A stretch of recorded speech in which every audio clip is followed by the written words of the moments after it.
আমরা দেখতে পাই একেবারে ছোট থেকে, একদম ছোট জন্মগত থেকেই, যেগুলো কনজেনিটাল ক্যাটারাক্ট শিশু ভূমিষ্ঠ হওয়ার পরই দেখা যেতে পারে যে এই অবস্থায় ছানি অবস্থায় জন্ম হয়েছে।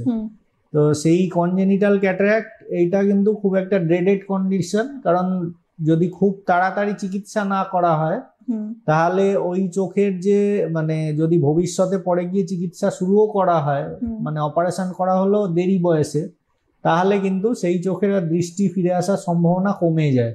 আচ্ছা, ঠিক আছে।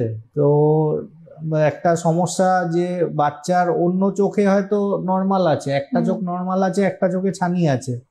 অনেক ক্ষেত্রে হয়তো বাবা মা ভাবতে পারে যে বড় হলে চিকিৎসা করাবো, এইটুকু বাচ্চার চোখে কিছু চিকিৎসা করাবো না, আবার হয়তো বুঝতেও পারেন না, আবার হয়তো বুঝতে পারলো না।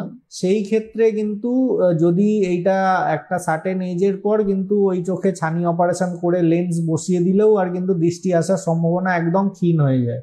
আচ্ছা, অ্যামব্লায়োপিয়া বলে একটা কন্ডিশন হয়, যে ক্ষেত্রে চোখের ভেতরে আমাদের যে নার্ভ বা রেটিনার বিভিন্ন লেয়ার যেগুলো আমাদের ব্রেন অব্দি ভিশনটা নিয়ে যাচ্ছে, আমরা তো দেখছি চোখ দিয়ে, কিন্তু আমরা তো বুঝতে পারছি ব্রেনের অ্যাকশনের জন্য, ব্রেনের ভিজুয়াল কর্টেক্স অব্দি আমাদের ছবিটা যাচ্ছে, তাই জন্য আমরা সেটা মাথায় সেইটা আমরা পারসিভ করতে পারছি, বুঝতে পারছি।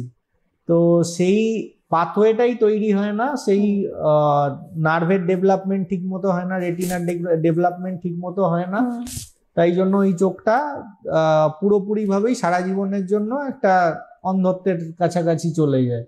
আচ্ছা, এই যে ছানি